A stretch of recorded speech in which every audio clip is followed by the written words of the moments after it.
I thought now might be a good time to do this video because we're about a week out from all the training camps. Training camp rosters have started to open up. So I've been looking over training camp rosters and I'm going to go over surprise names to see on training camp rosters at some point soon.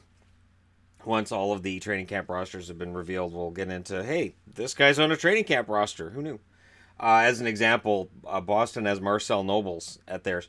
Now, people may have no idea who that is, and I totally understand if they don't. But in an old EA, I want to say it was NHL 12. NHL 12 or NHL 14, the guy always becomes a beast. It never made any sense to me, but the guy always becomes an excellent player. Anyways, what I wanted to talk about this morning is something that came up on Twitter.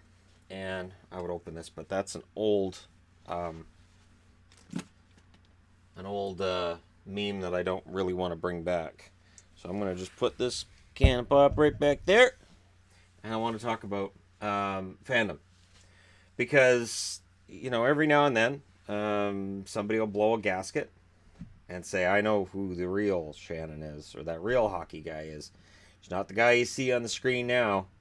Remember 2.5 years ago when he did that video, you know, the live reaction to the 2016 draft lottery, and he got all mad and swore when Toronto won, and he hated Toronto and blah, blah, blah. Yeah, and that happened. That video is not on the channel because I deleted it. And I deleted it because I got tired of people saying, oh, this is the real you. I'm going to unsubscribe. I can't believe this. You've had me hosed the whole time. I don't have the energy for that. I don't. And, you know, there's a funny other aspect to this. So I've been doing videos about the playoffs, and I've been doing videos about, you know, here's my preview this, preview that. Get maybe 30, 40 views. I didn't monetize it. I didn't even think about it because I'm only getting, you know, whatever. It's just for fun. And then that video hit. And all of a sudden I'm looking at my phone one day and I was like, wait, this hit 5,000 views? What?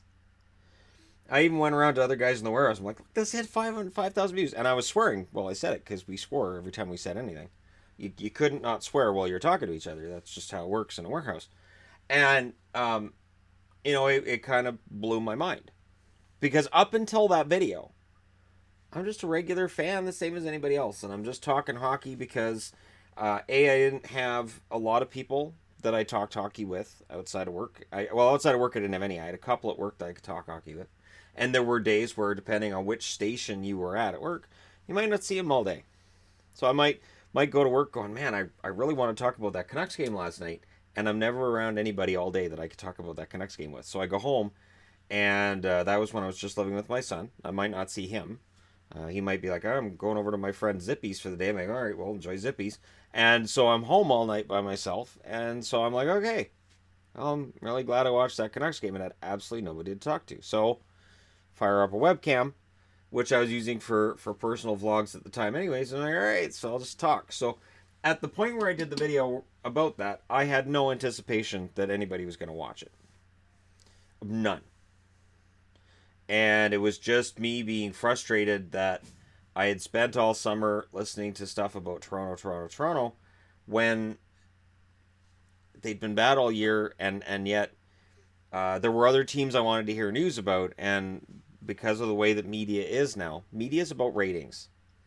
It's not about reporting news, and that goes for the news, it goes for the sports, and to some extent the weather, where it's like, let's bring you the sensationalistic stuff now rather than something that might be pertinent to your life.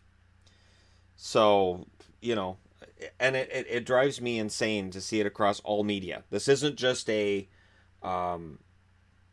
sports thing. This is across all media. It drives me nuts if I turn on the news to see what's going on that day and they don't talk about anything that's relevant to me. It's just clearly they're just going for ratings. And sports too. So if you're watching a sportscast, there might be a game between New Jersey and Carolina, and you won't hear about it. It'll be basically just at the very end of the show.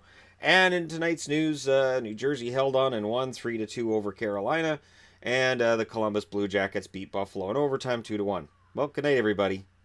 And you're like, wow, I waited 59 minutes and 30 seconds to hear that. Awesome.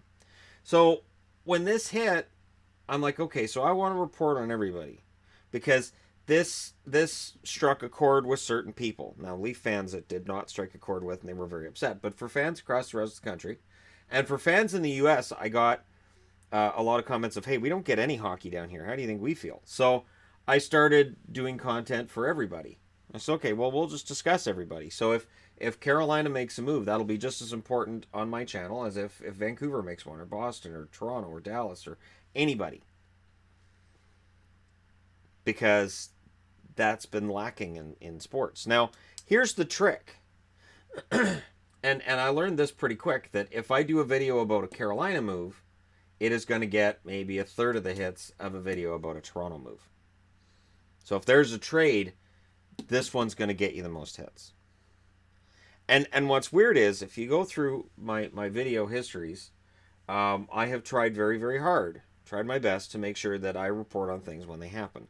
I could do a video about William Nylander probably once a week. Do a Nylander watch. There wouldn't be anything to report, but it would get tons of hits.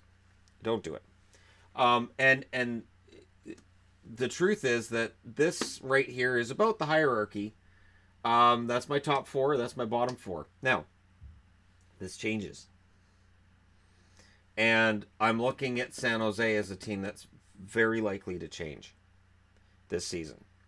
There were a lot of good storylines with San Jose this year. I could definitely see myself watching a lot of hockey and see San Jose by the end of the year end up right about here, maybe even up here, depending on what happens and storylines and things changing.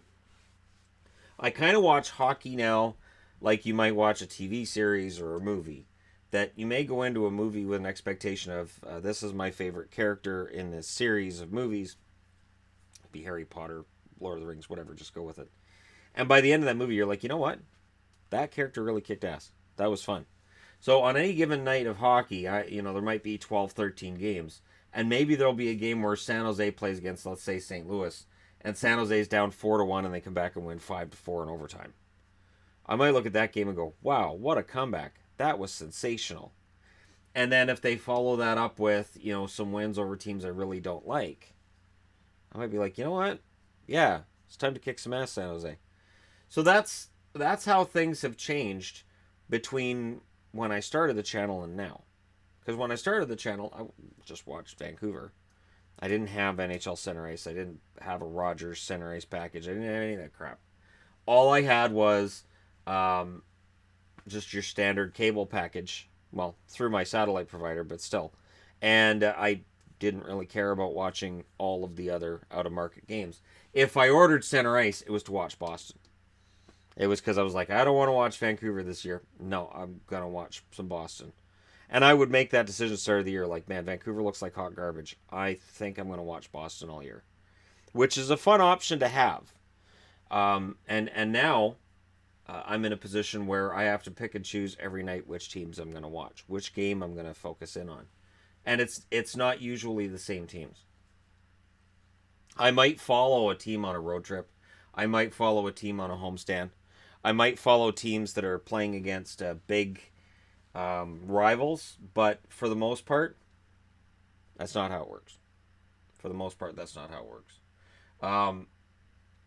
And it's something that's evolving. My opinion of teams evolves. So when you hear, that hockey guy, he just hates the Toronto Maple Leafs. No, notice the Leafs are not at the bottom. And I'm debating, Leafs could be anywhere in this area. They're not at the bottom. Does the media coverage of them drive me nuts? Yeah. Has it been a lot this summer? Yeah. Are they reporting on nothing 9 times out of 10? Absolutely. When all this week, all we've heard about is, hey, the Leafs don't have a captain. Did you know they didn't have a captain? Hey, they're not going to have a captain this year again. Okay. All right. Nothing to see here.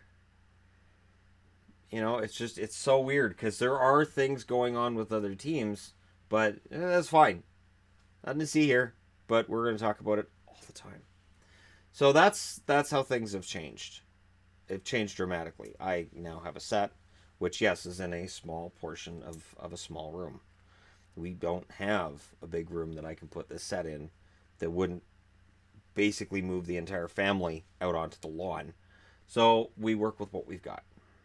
And if the channel ever gets big enough that we can afford, a house, an actual house, a real house, then yeah, I'll have a nice big set. I have all kinds of hockey collectibles here that I can't display. I've got hockey collectibles I bought about a year ago that are still in a box. So, um, I've got all of these things on the go, and along the way, every now and then, I've got somebody saying, what he really thinks is he really hates Toronto. That's what's really important. He really hates Toronto. I heard the energy. Even I will say this for Montreal, because I know I have Montreal subscribers. Um, this is nowhere near as uh, contentious for me as it used to be. I absolutely hated Montreal. I don't anymore. Even Pittsburgh, the hate has really, really been muted over the last couple of seasons.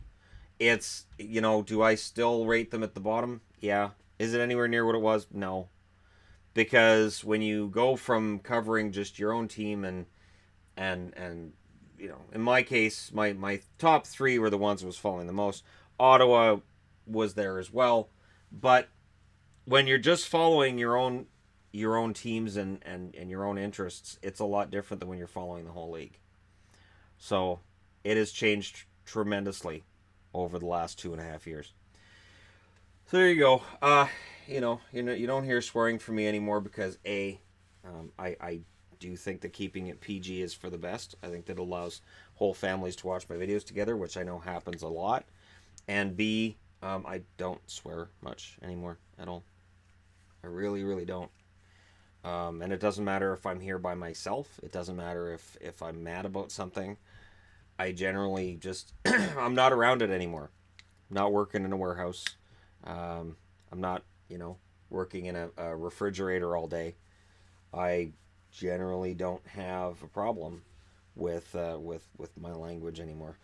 And it helps when you're married to somebody who doesn't swear at all. So you feel kind of bad when you're with somebody who doesn't swear. Period.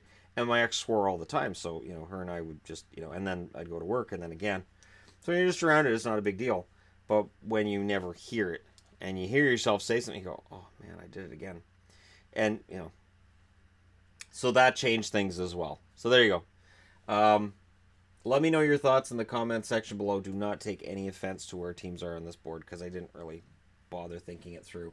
Outside of this and this, it's just an approximation of who I'm cheering for, and this is going to change during the season. I know it is, because storylines evolve, and there are certain players that will be stories, inspirational type stories, like a Brian Boyle was for New Jersey this past season, for instance. So these things happen. Let me know your thoughts in the comment section below, as always, and then we'll get into the regular videos of the day. Don't forget to hit like and subscribe if you're browsing your way through. You just happened upon this video. Thank you guys so much for watching. Thank you for all of your support and helping this channel get to... It's almost at 60,000, which is amazing and sensational, and it's awesome. But if you are a fan of the Leafs, don't worry, I don't hate Toronto. I have now got 12 Toronto Maple Leaf jerseys. That's just ridiculous to say, well, he hates them so much. That's why I got 12 jerseys, because, I hate them so much. Including the Toronto Arenas, and that's why I did the 5 teams I hate video, which is one of my favorites that I ever did. And, I've got the Toronto Arenas, and I've got the new Toronto Centennial, the white one, or the Centennial I've got, and then the white one that they wore for the Winter Classic with Washington. So yeah, I mean, I'm not going to have all of those if I don't like the team at all. That just doesn't make sense at all. The only team that I have a ton of jerseys from that I kind of scratch my head and say, wait, why? Is Pittsburgh. And yet Pittsburgh's had a ton of really fun jerseys. Toronto, on the other hand, it's not that they're fun jerseys, it's just I like wearing them. So there's that. Okay, all right, now I'm done rambling, and I can get on to the other videos of the day. Thank you guys again. You guys make this work. Without you guys watching my videos, hitting like and subscribe and commenting, this channel's nowhere. So I appreciate each and every one of you, even those who think that I'm still that angry, lonely guy from 2.5 years ago, because that was a while ago. It's one thing about having a YouTube channel is it's kind of a screenshot into your past, and sometimes it's not that pretty. Thanks so much for watching. I'll talk to you again soon.